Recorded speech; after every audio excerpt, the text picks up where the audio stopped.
So in the previous section, we talked about solving one-step equations. So you were just doing addition, subtraction, multiplication, and division one at a time in a problem.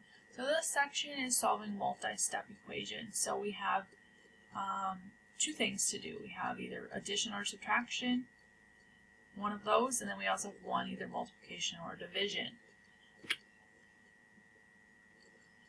So when you are solving multi-step equations, we're going to use reverse order of operations, because the order of operations was how to do operations. We did grouping first, then exponents, then multiplication and division. Remember, those were at the same time from left to right, and then addition and subtraction. Now that was how we did operations. Remember, solving equations, we're undoing those. We're getting rid of things. So instead of going from grouping, exponents, multiply, divide to addition, we're going to go the other direction. We're going to start getting rid of with the addition, subtraction, then do the multiplication and division, and end with the grouping. So in this first example, so we're grouping exponents, multiply, divide, add, and subtract. This first example, we need to start with adding and subtracting. So I see a minus 4 on the left side, so to get rid of that, I need a positive 4. Again, if I do that on the left, I have to do that on the right side. So I have 11x on the left, so the 4 and the negative 4 canceled. And I have 33 on the right, because 29 plus 4. Now it's a one-step equation. How do I get rid of the 11 times x? Well, I do the inverse and I divide by 11. So the 11's cancel each other out, and I end up with x equals, well, 33 divided by 11 is 3. Okay, so that one we had subtraction and multiplication. Now this one we have a divided by 4 minus 5 equals 11.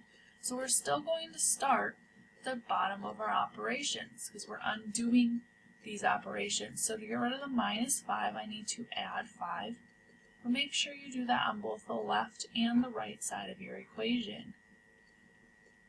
Minus 5 and positive 5 cancel out, and we're left with a over 4, or a divided by 4. And 11 plus 5 is 16. Now again, I want the a by itself, so I need to get rid of the divide by 4. So the opposite of that would be to multiply by 4. If I do that on the left, again, I need to do that on the right. So these 4's cancel each other out, and I'm left with a by itself, which is what we wanted. And then on the right, we have 16 times 4, which is 64.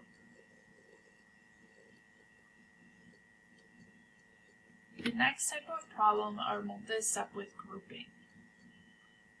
Okay, so remember, in our order of operations, grouping was first, then exponents, multiply, divide, and add and subtract.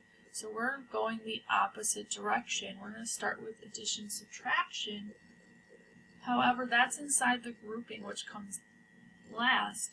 So we're actually going to get rid of this 2 first. So remember, this is 2 times x plus 4. So to get rid of it, I would divide both sides by 2, so that these 2's cancel out, and I'm left with x plus 4. Now there's no need to have the parentheses anymore, because there's no other thing except for the group on the left side. And then we have 8 divided by 2 is 4. Okay, so then to get rid of the positive 4, I need to subtract 4 on both sides, and I get x equals 0. Okay, so that was with grouping. Now there actually is another way to do this problem. Okay, so it made sense to divide by 2 because it quickly got rid of that 2. However, if the right side was a lot more complicated than 8, say it was like a bunch of parentheses and variables and numbers, okay, dividing by 2 might be kind of complicated. So the other way you can do this problem is use the distributive property that we learned. So we can distribute this 2 in to the group x plus 4.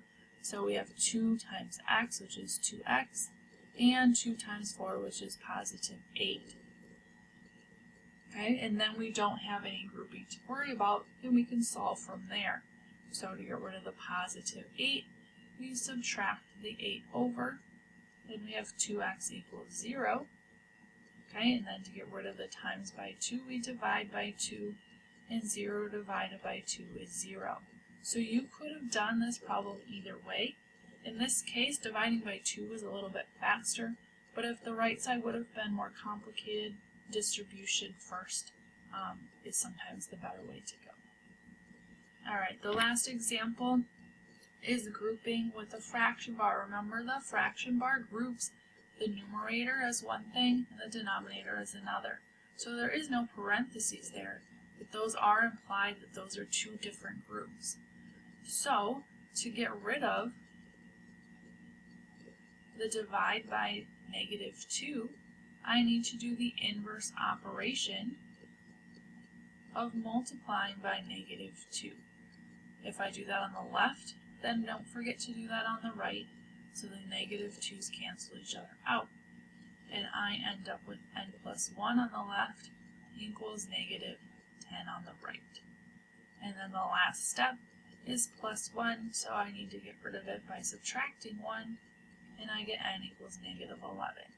So if you have a fraction bar that runs through this whole problem, remember that groups that numerator. And so in our order of operations, okay, grouping comes first. So when we're doing equations, we're going backwards, and grouping should come last. So we have to get rid of that -2 first.